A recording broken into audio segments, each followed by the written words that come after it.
Hello, everyone, and welcome to this week's edition of the Just Us Marks Wrestling Recap Show. I am the Athletic Geek, joined this week by EZ.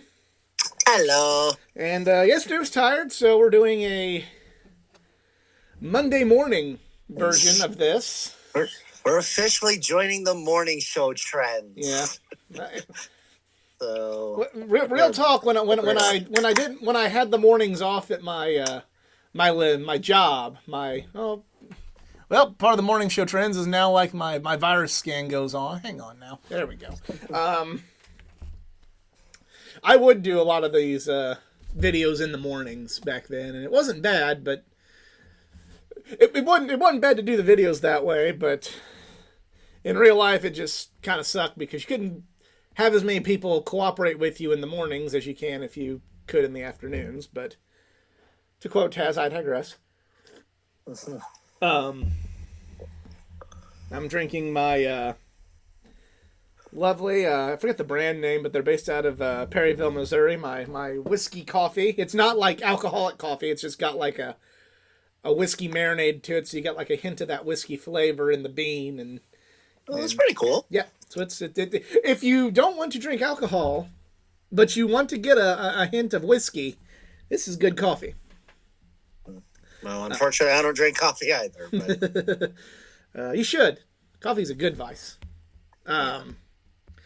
But yeah, I've never seen the show before. This is the Just Us Marks Wrestling Recap Show. I'm Ed Easy at All In and Starcast. We love wrestling. We love talking wrestling. We love sharing our love of pro wrestling with each and every one of you out there. However, just like each and every one of you out there, we are just fans. Our opinions that have any other fan. We avoid insider terms because we are not insiders. We are not wrestlers. We are just a bunch of marks. And boy, oh boy, do we have a week in wrestling to talk about. Easy missed last week. I kind of had to go it alone to talk about. Yeah, I had family visiting. Yeah, so. And that's totally cool. Family always first. But exactly. So real quick before we get into all of this, what was your thoughts on the Tuesday Night War and Tony Khan going full Donald Trump on Twitter afterwards? So, I didn't really watch it because, well, being the Canadian I am, I was watching some hockey. A very disappointing Winnipeg Jets game against the Kings. But anyway, I just have like 3 words for Tony, and it's pretty much it. Just shut up. Just shut up. You are starting to become the reason that we still have this stupid territorial battle between the WWE universe and the AEW. We don't really have a name, but AEW fans. Period. Yeah. But just let us enjoy the freaking product. I don't care what happened in the ratings. And yeah, the ratings, it was going to be shit because there was going to be hockey on Wednesday nights, which so sorry once again if there's going to be some Wednesday night disruption, it's going to be because of either hockey or playoff basketball. Baseball was the reason I think they moved it from baseball. Because TBS had a playoff game on Wednesday, so they had to move the show to Tuesday. Yeah, after let's see, my Blue Jays and my Dodgers. Hockey and basketball was the reason that Dynamite went from TNT to TBS. They'd be preempted less on TBS because TBS doesn't carry hockey and the NBA playoffs, but then the MLB playoffs the MLB playoffs might preempt Stanley Cup playoffs. The MLB playoffs are still on TBS, and we did get the 1 week of preemption that we would get for AEW Dynamite last week, or I guess technically 2 weeks ago now, since we're doing this on Monday morning.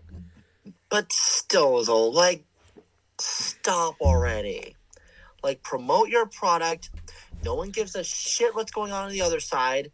And I can say the same thing if Triple H was doing all these ratings attacks on AEW. I would say the same thing. Shut up. Focus on your product, because here's a good example. I'm drinking Coke right now.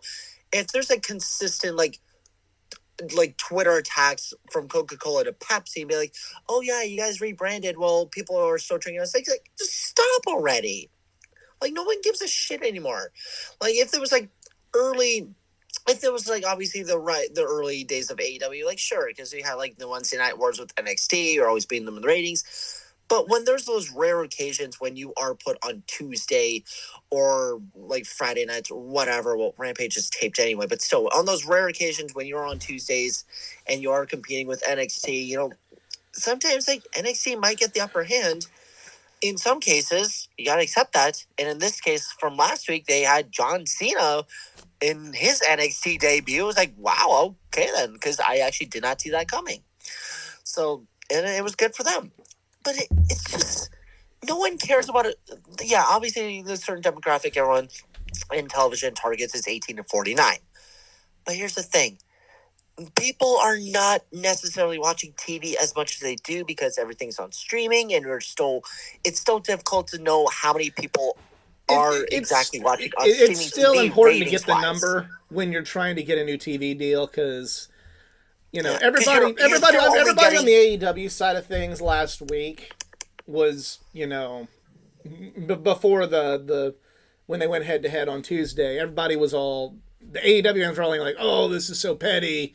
This is so petty. Why would you do this? Like, well, WWE are trying to get a new TV deal too now that they're owned by, you know, have new ownership.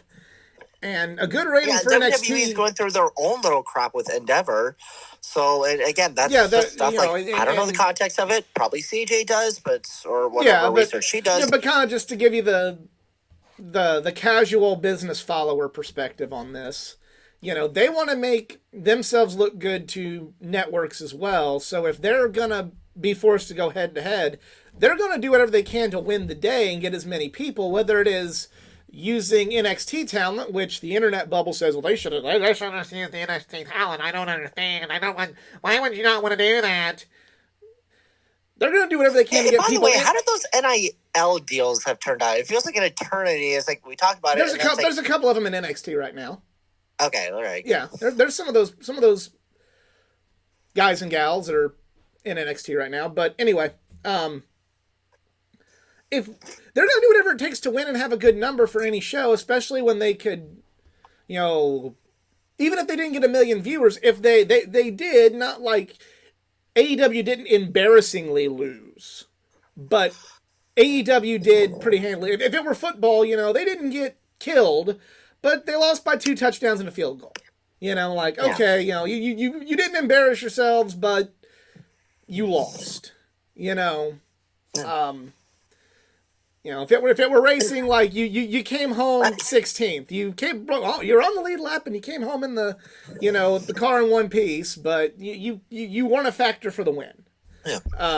Or again, and especially like we both like love racing, but say like if I'm on like emo Twitter, that's what I'm calling it now. It's not X, it's emo Twitter. But anyways, if I'm going out there and saying, well, NASCAR had a pretty interesting weekend, and or actually no, we'll take a comparison of last week and be like, oh, like the United States Grand Prix happened in Austin, Texas, great turnout. It's like, you know, well, NASCAR had a great race as well. Christopher Bell winning, and Max Verstappen just won because of course he did.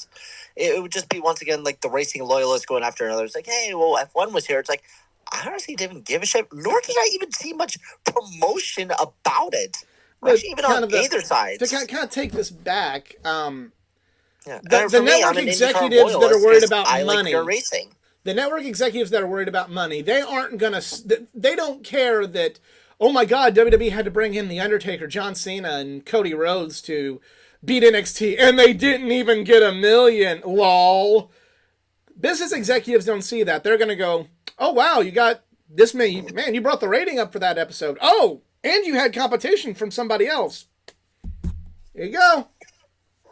They don't care, and that's part of the reason, and I mentioned this last week, Tony Khan, and he proved it with his tweets, lives in a fucking bubble, and he needs to not live in that bubble anymore. He's interested in appealing to people in a bubble, and it obviously is not working. It's not growing, the company.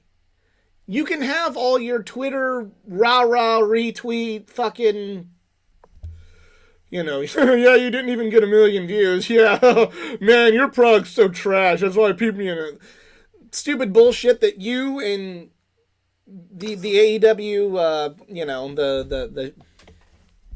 what you call it, the fringe members of the AEW fan base, and unfortunately, those are growing in numbers. You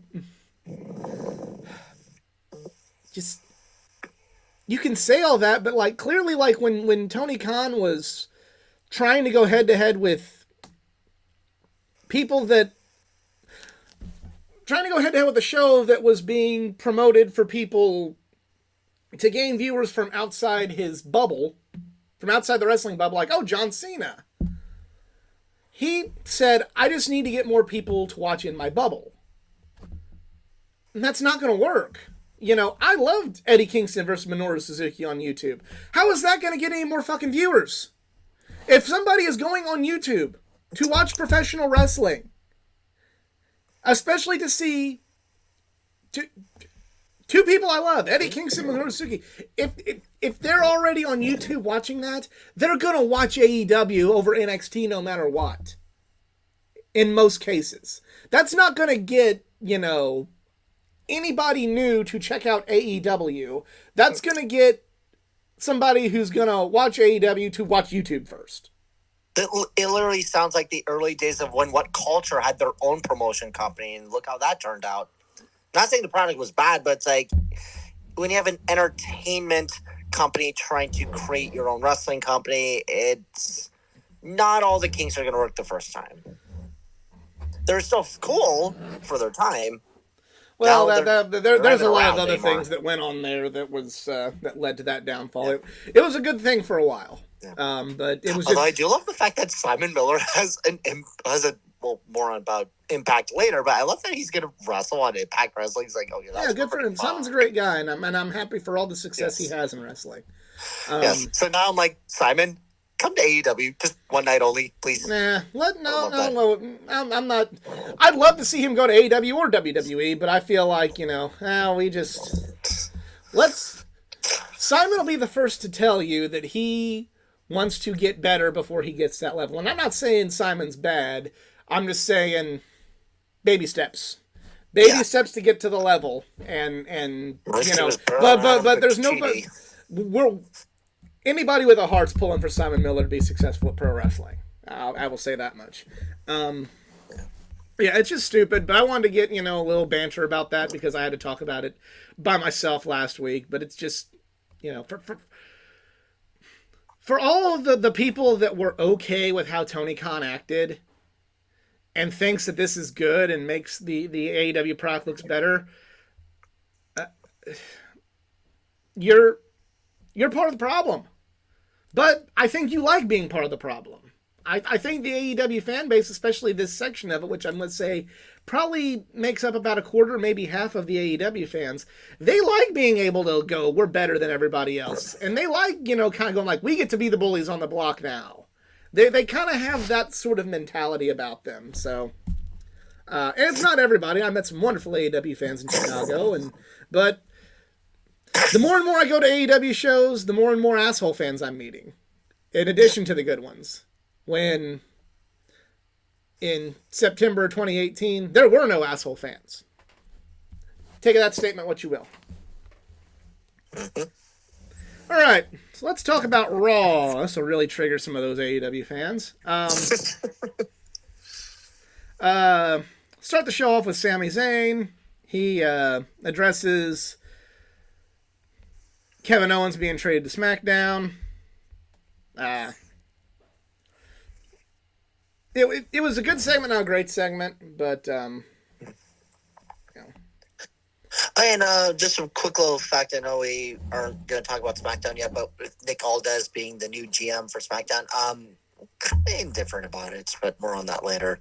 Well, I've said this because, we'll talk about that now because since he debuted last week, here's my opinion. Again, we want to talk about a bubble. Outside that bubble, not a lot of people knew Nick Aldis, so unless this is his new role, like Adam Pearce, who got out of the ring, it's fine.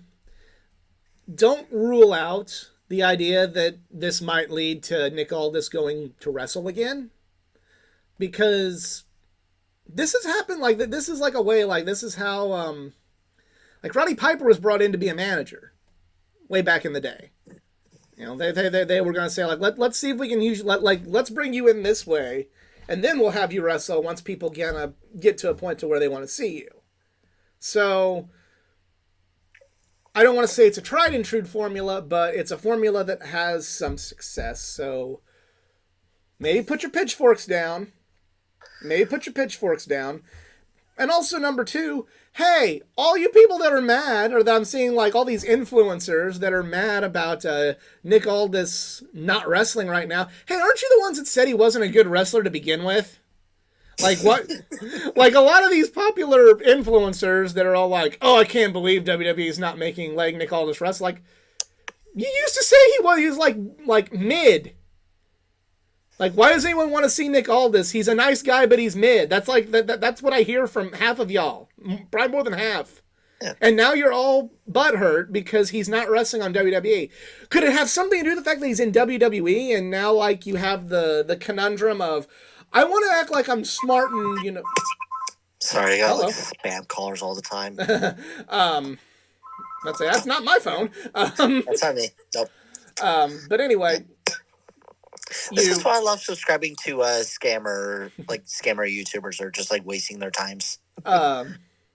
You know, so you have your holier than thou, I know good wrestling, and what Nick Aldis does is not it sort of people like, you know, oh, I don't understand why people want to see Nick Aldis. You know, is he having the bangers that Will Ospreay and Kenny Omega and the Young Bucks have? I sincerely doubt it. He's not at all.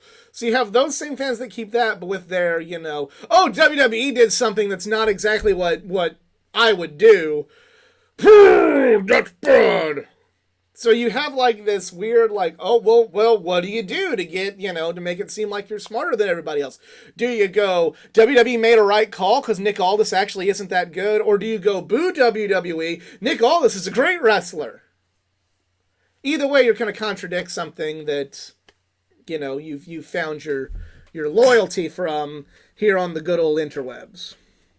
But I think he's good in the role. I think he's good in the role. I think, let's see it play out. Who knows? I was going to say, it's a good introduction to him with the WWE verse. I mean, we've seen how spectacular he is, especially dating back to All In. I'm just so no, that wasn't that. Easy, that match wasn't that good. Did you not see that the Young Bucks and Kota Ibushi wrestled later on in that match? Or did you not see that Pentagon and Kenny Omega had a good match? Whoa, you thought that was good. Or maybe MJF starting the show? No, that was back when they... No. That's not the hill worth dying on to that fan base. The hill worth dying on is Cody still wasn't even good then. Any hoozles. But still, though, like, I like watching him wrestle, like, whenever I do see footage of him. It's like, okay, but we'll see what it brings forth to the table. Yeah. Not to the head of the table, haha, but we'll see what happens. Well, I will say this. WWE, for their general managers now, have the two best NWA champions in the post-TNA era as their general managers now. Pretty much. And yes, I'm not saying that Cody is one of the best NWA champions since then, because Cody didn't have a long run with it. Those guys carried the NWA title and did a lot of stuff with it in that period that, you know, kept the title from completely sinking into the abyss. Especially Aldis. Mm-hmm. And he isn't fucking Tyrus either. Next match, we have Ricochet versus Shinsuke Nakamura in a Falls Count Anywhere match. This was good. Yep.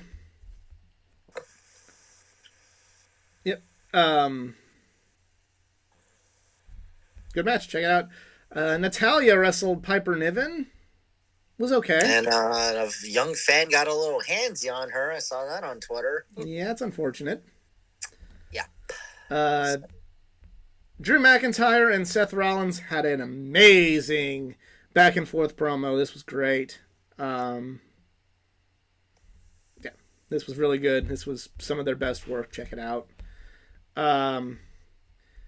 Johnny Gargano wrestled Ludwig Kaiser. This was it was okay. It was good, not great, given who was involved.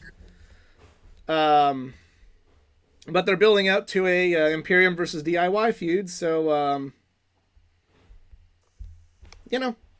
is what it is. I'm not complaining about that. Rhea Ripley wrestled Shayna Baszler. Ripley won via disqualification, but it's setting up something for Crown Jewel. Intercontinental Championship match. Bronson Reed versus Gunther. This was amazing. This was absolutely amazing. Yeah. Gunther. All the... I still see a lot of people, like, when they're doing this, still call him Walter. And I get it if you've, like, known of him for a long time and, like, you're still used to that.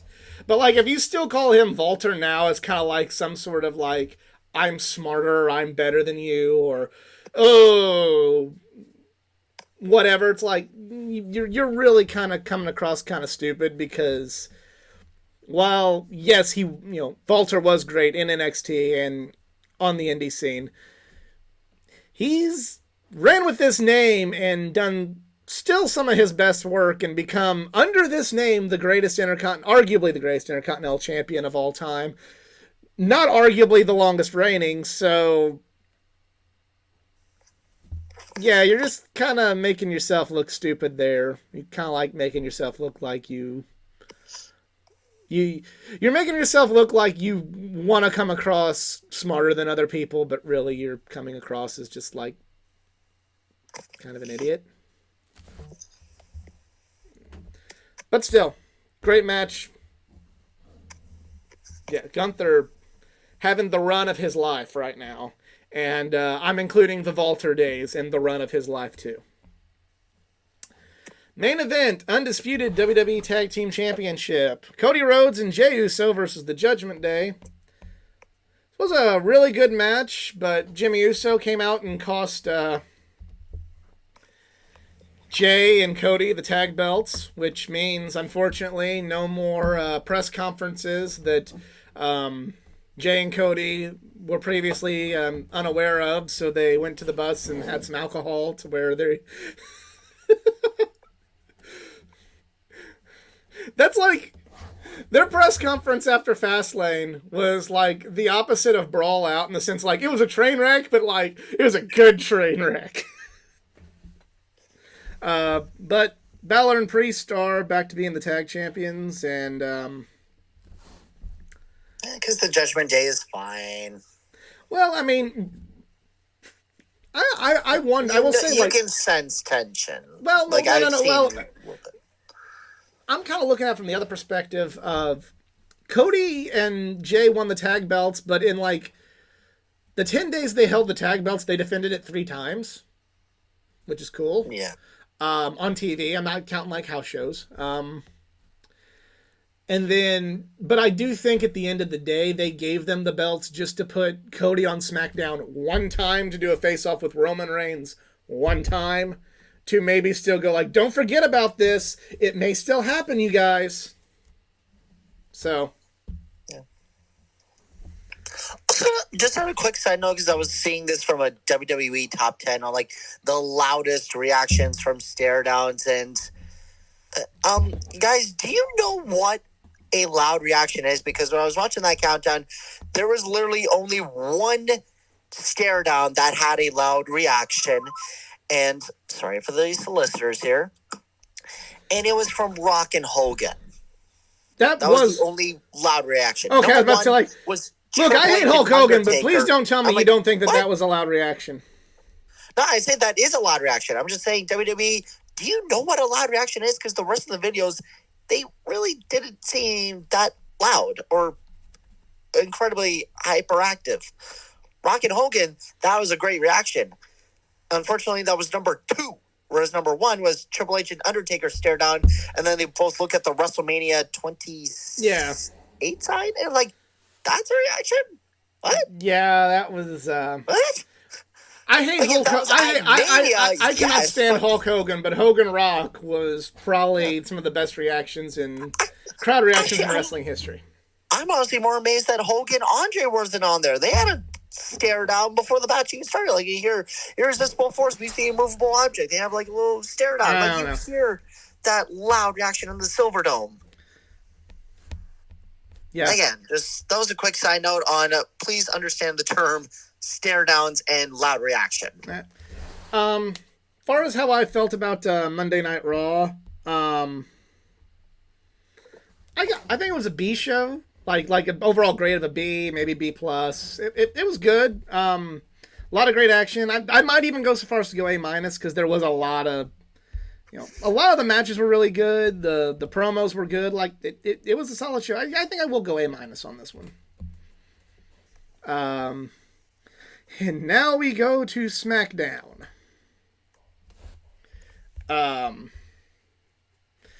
And this is the one I can't wait to hear your reaction to because Logan Paul came back. Logan Paul. But first we have LA Knight and Paul Heyman. They do a segment to start the show. Great segment. Check it out. Two microphone aces going at each other. It was great. Santos Escobar wrestled Montez Ford. Montez Ford won, but the match was really short and kind of hard to get a read on it. John Cena teased retirement. More on retirements later. Saying that he hasn't won a singles match in 2002 days in the WWE. Boo-hoo. Well, I mean, they're telling a story with him and Solo Sikoa, who are going to wrestle at Crown Jewel. So, yeah, man, that may not be a bad match. Rey Mysterio and Logan Paul faced off. Logan Paul won a boxing match against some guy I've never heard of. So I don't watch boxing or really follow Logan Paul, but dude's got some charisma to be a tremendous bad guy in pro wrestling, as is life. And he... Personally, I would rather see, and I can't believe I'm saying this, I would rather see Rey Mysterio and Bad Bunny have a match. And also, Bad Bunny on Saturday Night Live, he was actually pretty damn hilarious. I don't find Saturday Night Live to be super hilarious anymore, but that's neither here nor there. Yeah. But yeah, they have a match for Crown Jewel for the U.S. title. I could honestly see Logan Paul winning that belt. That's tragic. Well, at least it'll be from a pay-per-view I don't give two shits about. It is or what it is. Anybody in the world. I don't agree with the Saudi pay-per-views, but from gonna talk about the good part of the online wrestling fan base here. I have other podcasts that I support. Like I've gone into live chats during their shows, and I've interacted with a lot of really cool wrestling fans from Saudi Arabia. So while I don't personally support it, I can look at something and go, here's some good out of it. Those are good wrestling fans, and those are good people, and this is their chance to go watch wrestling. So if you can find something good in a bad situation, it's that. I was gonna say, if you make Crown Jewel just a pay-per-view where you can host this pay-per-view anywhere around the world, that's one thing. If you have a Saudi show here and there, that's fine. But I'd rather just be a circulating, change it in different country, have it in Germany, and you had you had SummerSlam in Cardiff, Wales. That was cool. If you had this pay-per-view just host all around the world, that'd be cool. That way you can have still have the big four pay-per-views in the US, minus the fact I still want WrestleMania to be in Europe at one point, but that's beside the point. But it would just be a good way to just continue growing your fan base a lot more, not just keep yourself in one corner. Imagine if you put a Crown Jewel pay-per-view, if you had it in India or something. That would also be really cool. I'm not going to be surprised if at one point WWE, they'll do a pay-per-view in China at one point, which it's going to be bound to happen at some point. Just good luck getting through the internet restrictions. Yeah, exactly. Yeah, Cameron Grimes and internet restrictions too. Cameron Grimes and Dragon Lee wrestled Grayson Waller and Austin Theory. So Theory and Waller are becoming a really good tag team. It was too short of a match to really appreciate, but that's a good tag team. They got a lot of good chemistry. Main event, Charlotte Flair wrestled Io Sky. Really good match. Io Sky retained. I want to say this about Charlotte Flair. I get why people don't like Charlotte Flair, but I'm going to say this. Charlotte Flair, when you put her in a match, you can throw any predictions out the window. Because you never know what's going to happen in a Charlotte Flair title match. You don't. So if you want to get people to feel actual feelings, put Charlotte in the title match. Not saying you gotta have one all the time, but when you do something like this and put Charlotte in the main event of SmackDown, you have everybody going like, usually when there's a title match on a TV show, you're kind of like, okay, this might be a good match, but wham bam, it's over. Champion retains. When Charlotte's in a match, you actually get wrestling fans feeling, oh no, I don't know what's going to happen. Could Charlotte win? Is Io going to win? I don't know. It's for all the you're cool if you hate Charlotte Flair that you get on the internet, and I'm not saying that I think she's anywhere near as good as what WWE puts her on the pedestal to be, but that's promotion. That's, again, when you think outside your bubble, if you're trying to actually sell a show, you don't need to go like, we have Charlotte Flair, but actually she's not that good. You shouldn't watch it. Like how half the internet thinks that business needs to be ran. When you have Charlotte in a match, people start to feel uneasy. People start to feel like anything can happen, and that's something that is good for professional wrestling. It's kind of about, dare I say, how a person might feel about, like, let's say in AEW, like how you do with Punk. Punk can win anything. Oh, he's got a title match. He's going to win it. He might win it. Kind of that sort of feeling. Only, without a bunch of toxicity that we've heard about. As far as my final grade for SmackDown is concerned, I'm going to give this I'll give it a C+, teetering into B-. Just the wrestling matches, except for the main event, were all too short. Like, it told good stories and set up a lot of good things, and that's as important to wrestling as the matches. But they kind of overdid a little bit. Like, they have the AEW problem with the matches being too short, where AEW sometimes has the matches too long problem. So,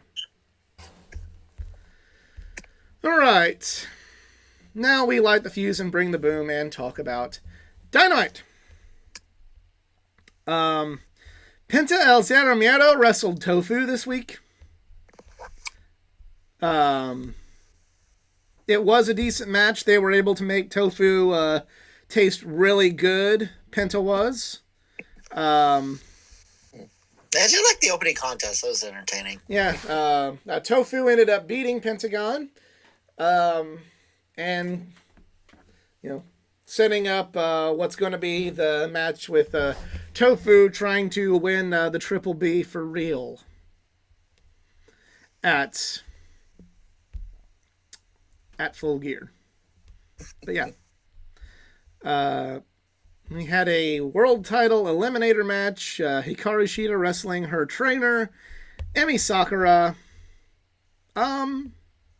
I didn't really get hyped for this. I know a lot of people were really hyped for it, and I understand why, because, you do have two talented wrestlers here.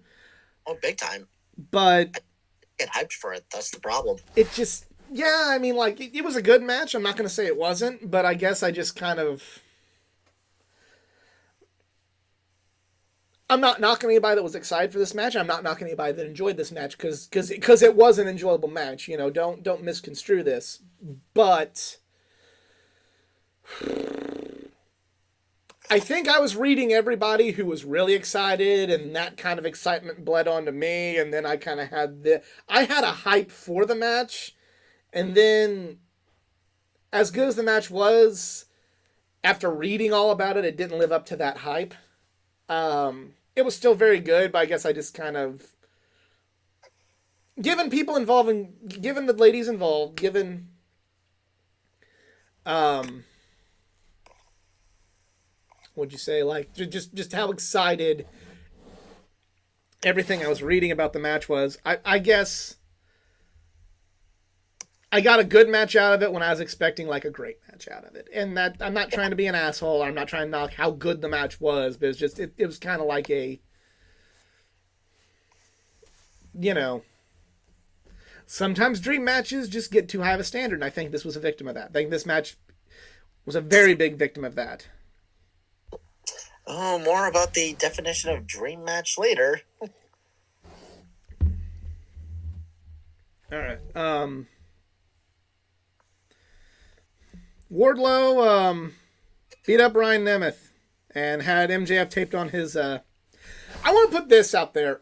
If Jay White, or Tofu, as he is more accurately called, wins the world title with all these other storylines going on for MJF, that is failure on Tony Khan's part as a.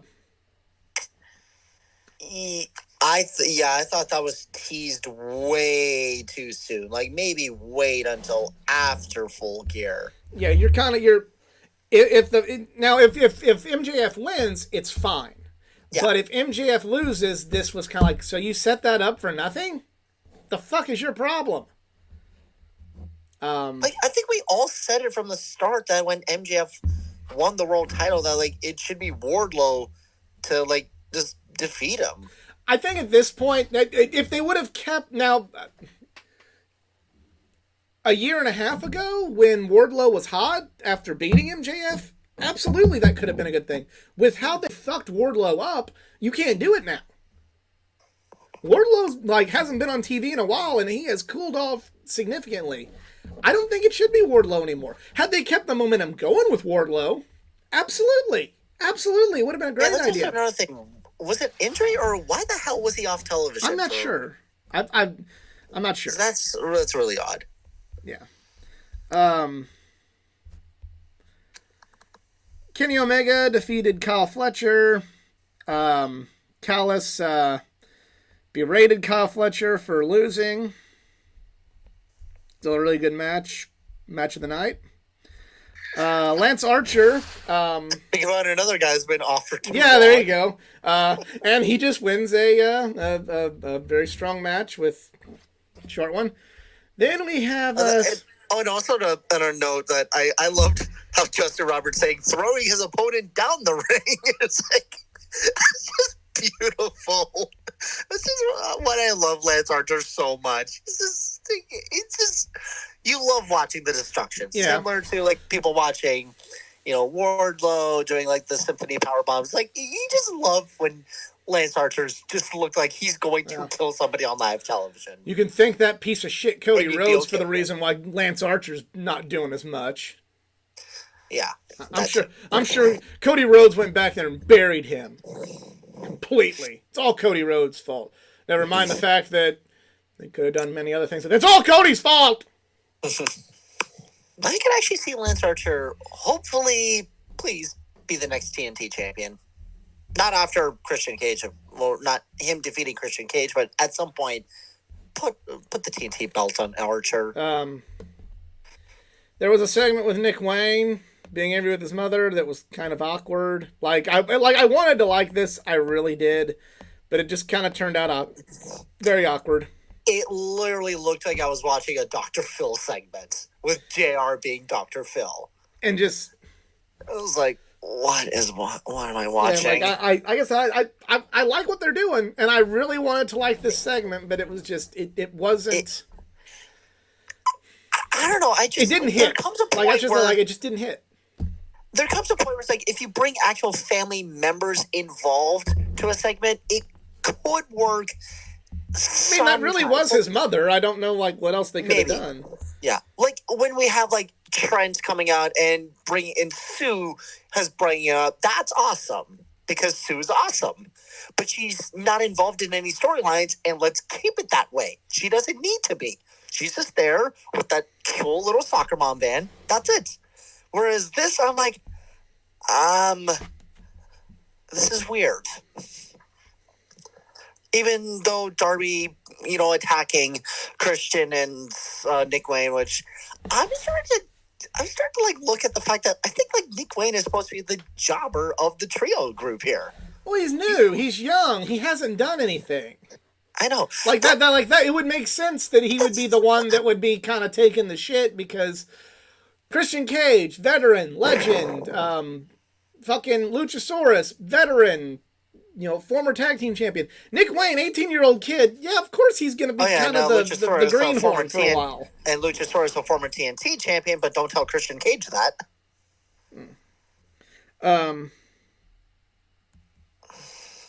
Yeah, that segment was just a little awkward. Yeah, it didn't hit. I'm not saying that as a bad thing for the storyline's still good, but this was just swing and a miss. Yeah. And it's also just they made contact with it and it went down the third baseline and rolled foul. Yeah. All right. We got to get those depressing pop-ups right above the catcher. Yeah.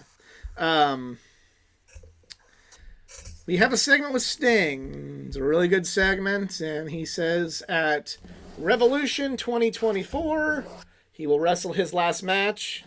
Said the thing that he used to say was the only thing that's for sure about Sting is nothing's for sure. Now the only thing that's for sure about Sting is that Revolution 2024 will be his last match. I'm okay with this. Like, I have really enjoyed, to an extent, there's been some times where I don't think Sting was used correctly in AEW, but he has had a good run to make up for, his WWE run of no fault of his own, or even WWE for that matter, before everybody wants to get on their little throw shade at WWE because you think it makes you look cooler and smarter than everybody else. Yeah, spoiler alert, it doesn't. Yeah. He had an injury. He had a match. He had an injury. He didn't get to end it the way that anybody wanted anything to end then. So he has said that he's going to retire, and he's had a good run. He hasn't had the best run of his career, Tony Khan. For fuck's sake. He actually said that. But he's had a good run. You could be proud of the run he's had without, saying something stupid, or at least if you're going to say something stupid, own it and don't get butthurt when Triple H says something as ridiculous as you do, but I digress. I will say, like, during the Daily's Place era, his debut, definitely one of the most jaw-dropping. Mm-hmm. Oh, yeah, that, and then when he had his first actual match back with Ethan Page and Scorpio Sky, like he's done a lot of cool things, but as everybody likes to, and I will, no one has any right to tell Sting what he can and what he can't do with his wrestling career, or what he can and what he can't do, as far as what he does in a match. But for me, I could live without some of the crazy things Sting has done. I grew up with Sting. I didn't. I'm letting you have the glory. Well, I grew up with Sting, and I don't want to see one of the cornerstones of my childhood reduced to a wheelchair. So as much as I can appreciate and recognize how much Sting appreciates us, the wrestling fans, to continue to go out there and give an effort like that, part of me is a human being and is like, Sting, stop. I want to be able, I want you to enjoy life after wrestling. I want to still be able to see you at the Legends Convention and you be able, and not feel sad that you're barely able to move around. So there's going to be a lot of emotions when Sting retires.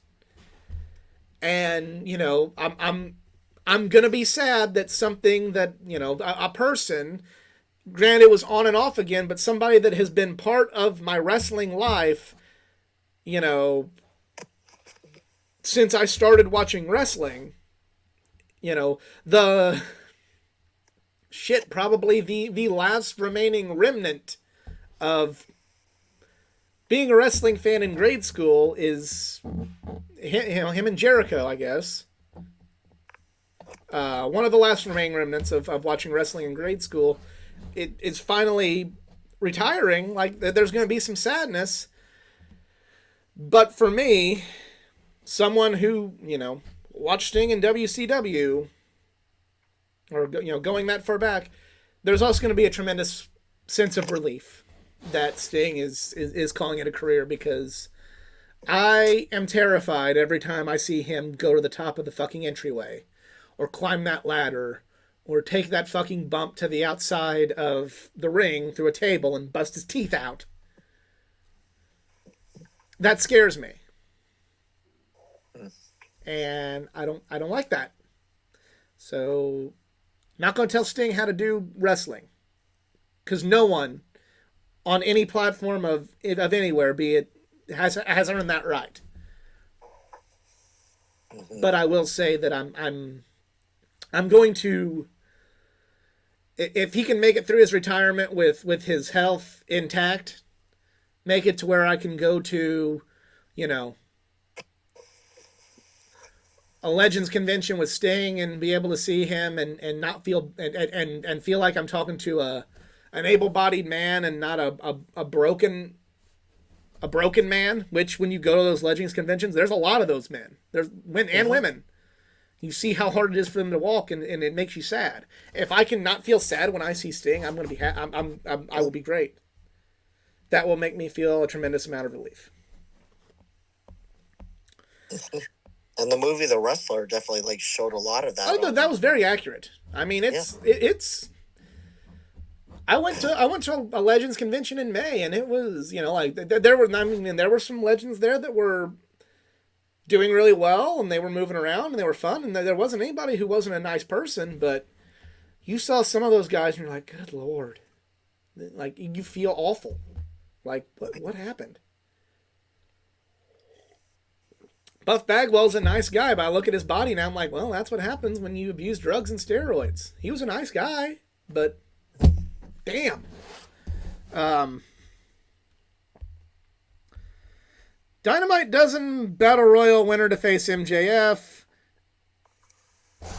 This was a pretty mid Battle Royal, but the very end with Caster and Juice was good. Juice Robinson. As much as I love Juice and Max, I was sad. I wanted Caster to win this so badly. Juice Robinson says he's going to win the Dynamite Diamond Ring and then pawn it. And I think he's going to. I think he's going to pawn that son of a bitch next week. Or this week. Fuck. All right, now time. Yeah, watch the ring's worth literally be only $5 or something. Well, the ring that Juice Robinson has is a TJ Maxx ring that's worth $24.99. Give credit where it's due. That we got a TJ Maxx chat. I love that. Yeah. It's kind of one of those things. It's the sort of ring like kind of my replica championship rings that I have. It's like, they look nice, but they ain't worth diddly shit. Yeah. I got two, championship rings from the Toronto Raptors when they won the NBA Finals, and I got one of the Argos when they won the Grey Cup for the 18th billionth time. The ring value is worth shit, but it's still worth wearing them. Yeah, it's cool to have. It's a cool piece to have. I got one for free going to a Cardinals game, a replica of Ozzie Smith's World Series ring, and it looks cool. It looks cool to look at, and but it's a replica. It's not like a replica wrestling belt where it's still worth a lot of money. It's like there were people offering to buy them for $5 as soon as you left the stadium. Yeah, buying your rings $5. They'd probably flip them and sell them for $20 and make a $15 profit. Me, it's not worth $5 to give that up. It's too cool of a piece of my collection, but I digress. I bought my Argos ring for $25, but that's in Canadian, so about like $15 US. I was gonna say, is that like $5 American? I had somebody earlier like joke with me that is that like $5 American? Is that like like someone gave me ADP like a Canadian, in the UK? Well, someone gave me like a Canadian quarter one time, and I was like, "Oh, it's worth like what 10 cents US." It's like pretty much. I wish I would have held on to some of the Canadian money that I had, but because I needed to spend money in Canada, I used it. Like, I can give them a 20 and not know how much I have left, or they can go, that's $12, and I have 2 5s and 2 1s, and actually just have exact change in Canada. Yeah. But I really do hope, just for the long term, that we get an MJF Max Caster feud, please. I don't think a feud is what's good for that. I think honestly, or just like a match between the two. I don't know about it. Well, to me, the way it seems to be going, the right direction for that call would be for, especially if they continue the good guy run of MJF, it'd probably be better for him to accept Max Caster's, friendship than to have a feud, because Adam Cole's gone right now, and he's going to be gone for a while.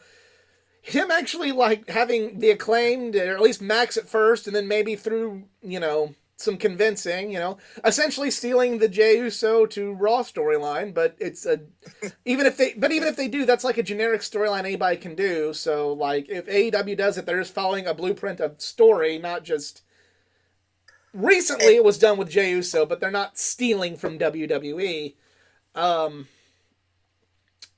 Okay, hey, he accepts Max. Anthony Bowen still doesn't really, okay, Anthony Bowen's okay, he's on board. And then at the very end, Daddy Ass is on board. And they're not like best buds, but they realize like, okay, you hey. split up like, the Acclaimed and there will be pitchforks at the next show. Well, I'm not saying do that. I'm just saying eventually, not split up, but so when Cody brought Jay to Raw,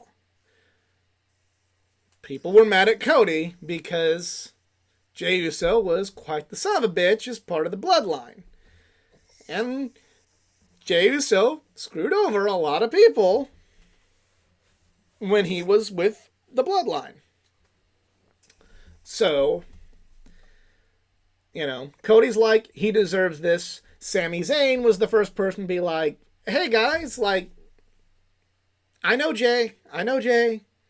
He's a good guy. Give him a chance. And you had people in the locker room who didn't trust him. The New Day didn't trust him. Drew McIntyre didn't trust him. Kevin Owens didn't trust him. And then eventually,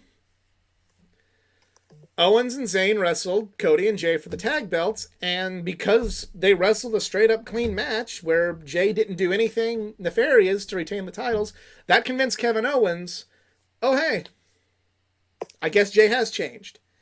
You don't have to do it note for note, but it's kind of that, like, we don't trust him yet. He earns the trust storyline. It's been going on for wrestling long before that storyline. It will go on long past that storyline. You could do something extremely similar with the Acclaimed and MJF. Max Caster trusts him first. MJF, being MJF, doesn't want to be Max Caster's friend. But then, okay, he needs his backup. Max Caster's fine. Bowens and Daddy Ass don't want to, and then eventually they both come around. And until Adam Cole comes back, now MJF has some backup because he's getting it from Bullet Club Gold, he's getting it from Wardlow, Kenny Omega, Samoa Joe. A lot of people want the belt. We now go to Collision. I didn't watch this because I was at hockey. All right, well, Bryan Danielson wrestled Andrade El Idolo. It was a really good match. Also, Tony, this is where the dream match scenario comes back here. Yeah, okay. El Idolo and Bryan Danielson, yeah, that's a good match build-up, but I would not qualify that as dream match material because, believe it or not, these two actually fought each other 5 years ago. So we already had that happen. No, they didn't. That was in a WWE ring, and that was Daniel Bryan, which was his slave name, and that was Andrade Cien Almas, his slave name. And they had the shackles that kept bangerage from happening, so this actually was the dream match, sir. Okay, IWC. But anyway, that was good. That was really good. But no, Bryan Danielson and Zack Sabre Jr., that is a dream match. And that match happened Nick before, Belair too. and Danielson, People don't realize that match, that wasn't their first. It was their first encounter since they both became, like, much bigger and better than they were when they first started. But the term dream match, I agree with you. There are matches that people want to see, and if, like, you in your own, like, little, if someone in their own little club wants to say that's a dream match, you know, or you want to speak for yourself and go, Andrade versus Bryan Danielson is a dream match, speaking as you yourself, a fan, I'm on board with that. That's fine. What I'm not on board with is a wrestling promotion using that phrase for literally every fucking match. If you use it for every match, it becomes less special. Not everything is a dream match. Not everything should feel like this is the greatest thing ever or be promoted as such. Yeah. So don't use it all the fucking time. Okay? There are certain things. There have been and will be certain matches where you can pull that card out and use it very sparingly, and it will seem much, much bigger. When The Rock and Hulk Hogan wrestled, for a lot of people, that was a dream match. When Shawn Michaels and Chris Jericho wrestled for the first time, that was a dream match. When Kenta Kobashi came from Japan to wrestle Samoa Joe, that was a dream match. And you could use the card then. When AJ Styles and John Cena wrestled, that is a dream match. Yeah. Play the card then. When I'll even say this, just in my opinion, MJF and Jay White, I've lobbied for that dream match. Well, I was gonna go with somebody I even dislike more than Tofu there. CM Punk and MJF, that was a dream match. Yeah. You know, Bryan Danielson and Okada is a dream match. Kenny Omega and Will Ospreay was a dream match. Like, there's times you can use it, but fucking and I'm not it was a great match, but like, here's this match between just Andrade and Danielson on on the Saturday night show that's going to get its ass whipped by college football. And hockey. Yeah, and hockey, and people out doing things because it's Saturday night, and most people, unless you're me, go out. You know, like, just don't use it all the time. Like, when you use it all the time, when you do things all the time, they become less special. The term dream match in AEW does not feel special anymore. I'm sorry. Orange Cassidy and Jon Moxley wasn't a dream match. I mean, maybe like it was to you, but it shouldn't be billed as such. Did it end up being a great match? Absolutely it did. But it shouldn't be built as like, this is on the same level, because it's not. Just say it's going to be a good match. Say it's going to be a spectacular match. Have the match, and then we can go, wow, what a good match. What a great match. WWE has been also like, they're also guilty of like using that term maybe too much, but they have learned to limit that. But when you say, when we have like Edge and Randy Orton in like their greatest match ever, it's like, I can look back in the record books and say there's probably way better matches between the two of them. Not an entire pay-per-view build-up saying they're going to have the greatest match ever. It's like, they didn't. Sorry. There was better matches. Randy Orton and Edge did end up having a match better than anybody thought it was going to be in that cynical thing. Though I will give it that much credit. That was fucking great. I mean, hell, John Cena, Bray Wyatt at Mania 30. That was a dream match. The wrong guy won, but that was a dream match. Don't stop playing the. Two of my biggest pet peeves in wrestling are care about this match because it's gonna be good, and bragging about having a good match when you lost. Yeah. Those are my two biggest pet peeves. Like, okay, I will bring up some bad memories for myself right now. People thought Notre Dame and Ohio State was going to be a good game, and it was, but there was more on the line than just like, they're going to play a good game, you guys. No, they had like, oh, hey, the winning team might go to the playoffs, the losing team's done. And then Notre Dame lost. Notre Dame has no right to go, but we played well. No, you lost. This is real life. And wrestling is supposed to at least embody in the storyline how you would feel in real life. How would this be accepted if this were a competition, how would you feel? Notre Dame is done for the year as far as a chance at a championship because they lost an albeit really close football game that a lot of people enjoyed. But they can take the players on that team can take no pride in that because they lost. Their championship hopes are done. This season is a wash now. So, why should any wrestler go, I had a great match, I should get more? Like, no, you shouldn't.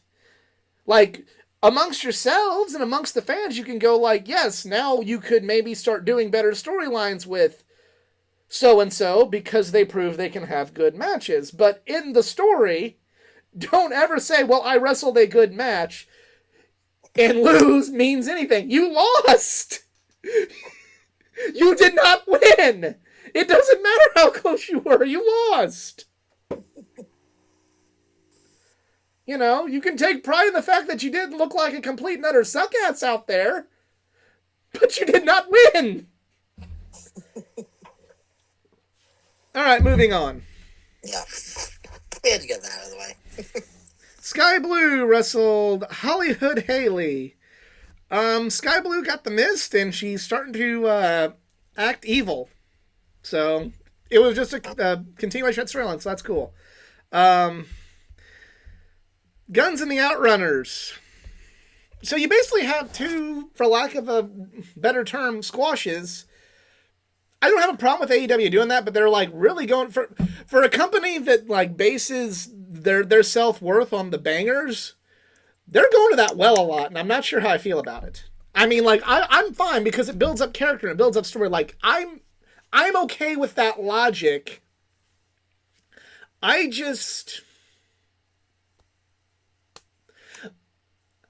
I'm going to be very interested to see what the people that criticize the other brand have to say about AEW going in that direction. When it's been a bad thing for so many years with that brand, now that AEW is doing it, while I think it's very necessary across the whole spectrum, I'm going to be interested to see what all the pundits have to say. I really am. Eddie Kingston had a Memphis Street fight with Jeff Jarrett. On one hand, I'm going to say this. Eddie Kingston was a huge fan of old Memphis wrestling, and they had the former Memphis wrestling commentator Dave Brown as a guest commentator. And they had some references to old Memphis wrestling and the brawls they had, like the concession stand brawl in Tupelo, Mississippi. And, some of the stuff they did in this match was very old school Memphis, which Jeff Jarrett was a part of and Eddie Kingston was a fan of. And including the announcer. So, to find good, and it wasn't an awful match, but to find some silver lining in this, Eddie Kingston lived a dream by being able to do a match like this in Memphis called by Dave Brown. So that's cool. Eddie Kingston also lost to fucking Jeff Jarrett. And granted, it was not clean. Granted, it was essentially a 5-on-1 handicap match. Man. I mean, when you have when you have a street fight and it's basically no disqualification, you could basically have the entire roster come out and have a full-blown brawl. Yeah, I will say, he wasn't, I'm not going to say that he was, he wasn't buried, whatever. Like, I understand there's a story here, but Eddie Kingston lost to Jeff Jarrett. And if anything other than that would happen in any other promotion, we would all have our pitchforks out, and rightfully so. Eddie Kingston lost to fucking Jeff Jarrett! And it may lead into an ROH World title belt fight. Yeah. I mean, that was the stipulation, so now Eddie has to give Jay Lethal a shot. That'll be a good match. Hopefully clean. Hopefully Eddie keeps the belt. Miro wrestled Action Andretti. Miro put the Accolade in, and it acted like an engine in the Indy 500 for an Andretti, because it sputtered and quit there. CJ Perry is looking to manage Action Andretti. They're doing something here. I'm not going to pass judgment on it yet, but I'm kind of not sold on it yet. All right. After this, FTR versus Daring Kingston and Bad Thad Brown. And the House of Black came out and attacked him. The House of Black also attacked Bryan Danielson. Then Big Bill and Ricky Starks wrestled Claudio Castagnoli and Wheeler Yuta. For the tag titles, Ricky Starks and Big Bill won. And John Moxley's back. Cool. Now we go to Battle of the Belts. Orange Cassidy wrestled John Silver. Good match. Okay, here. I will bring up that point from earlier. In storyline, John Silver has no reason to brag. He had a good match, but he lost. So he has nothing to go, I should get anything, look at me, look at what I've done. In storyline, John Silver does not have that luxury, because he lost. But in real life, we can go, hey, John Silver had a good match, maybe do more with him in other storylines away from a belt, and maybe he can get back to a belt. But in storyline, John Silver should have nothing to brag about. He lost, but it was still a good match, and they should use John Silver more. There's some real-world analysis of how to explain the best way to not do that pet peeve. Samoa Joe versus Tony Nese. Nothing match. Chris Statlander versus Willow Nightingale. Very good. And Willow Nightingale, who also got misted, is not as bubbly as she used to be, but she's not falling quite into the abyss of Sky Blue like she was, and then earlier Julia Hart was. So it's an interesting storyline to see where they go with Sky and Willow after getting the mist. Also, does any of this make sense that the TNT champion got more airtime on TBS than the TBS title champion has been getting anything? I always found it funny that the TNT champion gets featured more on the TBS show and the TBS champion gets featured more on the TNT show. But that's just kind of how it is. I don't know. It's been perking me lately. I'm like, Statlander is amazing. So I want to see her on my television set on Wednesday nights on the TBS that she is carrying. Anyways, I digress. The women's division just really gets no respect, which is sad. Yeah, it's unfortunate. I mean, it's getting better. Like, that was a good match. There's storylines. There's Tony Storm with a good character. There's the pieces are in place, but it's like, how many times have the pieces been in place? How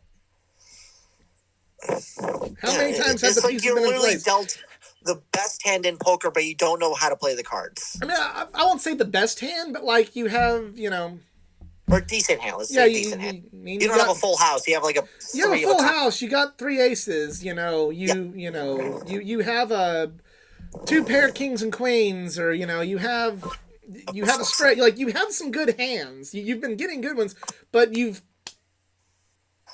just didn't know what to hold, and there you go. And it's why when it comes to AEW's women's division, and I love the talent there. They're all great talent, and they deserve to be treated as such. I find it hard to get excited about the AEW women's division because How many times have we been here in the past? How many times have we been like, and here's the corner. Here we go. Here's where it gets better. Oh, Thunder Rosa and Britt Baker. Here's the turning point. Oh, Britt Baker wins the title. Here's the turning point. Oh, Thunder Rosa wins the title. Here's the turning point. Oh, here's the introduction of a secondary championship. There's the turning point. Tony Storm wins the championship. Here's the turning point. Jamie Hayter wins the championship. Here's the turning point. We've had so many here we go, and it's every time it's come up. Getting draining. Yeah. But yeah, that is it for us this week. We want to thank you all for tuning in. If you enjoyed, please like, share, subscribe. And also TNA Wrestling is back, and that's all you get. I mean, yeah, I guess really quick. Cool, because I guess kind of their best memories are associated with TNA, but it's like... The moment they left the former Spike TV, that's when just things went downhill. I don't know. I mean, I don't watch a lot of Impact TNA, and I understand the rebranding. Like, I understand they're like... I get it, but like, I really don't think it's just really... Hell, I almost didn't talk about it because I almost don't care about it because it's just kind of like, okay, it's going to be the same show. Yeah. It sounded like they got a new TV deal or they're returning to their roots by getting a deal with the Paramount Network now, which was former Spike TV. Because I don't even get Access TV on my Hulu. Yeah, I don't either. That's the thing. You're on a channel that probably nobody in the country even gets, or they rarely watch it. So it's like when IndyCar had some races on MAV TV, and I'm like, what? Who watches MAV TV? So, but anyways, so yeah. So TNA's back, so cool. Get a freaking TV deal. Yep. All right, well, that is it. We want to thank you all for tuning in. If you enjoyed, please like, share, subscribe for more content. Not just, well, lately it's just been from the world of pro wrestling. I have not been able to have the time to indulge in the comic book stuff. But if you want to see that again, let me know in the comments, and I will try and make time for the comics and the anime again. Follow me on my social media pages, facebook.com/athleticgeek89, Twitter athletic_geek89, Instagram athleticgeek89. Easy, do you have social media still? Yep. So I'm on the Instagram at ERIKZARINS. So I just got post a lot of pictures there. I was at the Cleveland Monsters home opening weekend. The home opener was bad, but the Saturday night game was great. And I'm I'm back on emo Twitter. I'm not calling it X. It's called emo Twitter to me. So yeah, same ordeal. ERIKZARINS. So yeah, you can just talk wrestling, hockey, or just whatever. And yeah, that's all. All right, sounds good. All right, well, for Easy, I am the Athletic Geek. We're just Marks, and we're out. Have a good one. Thanks.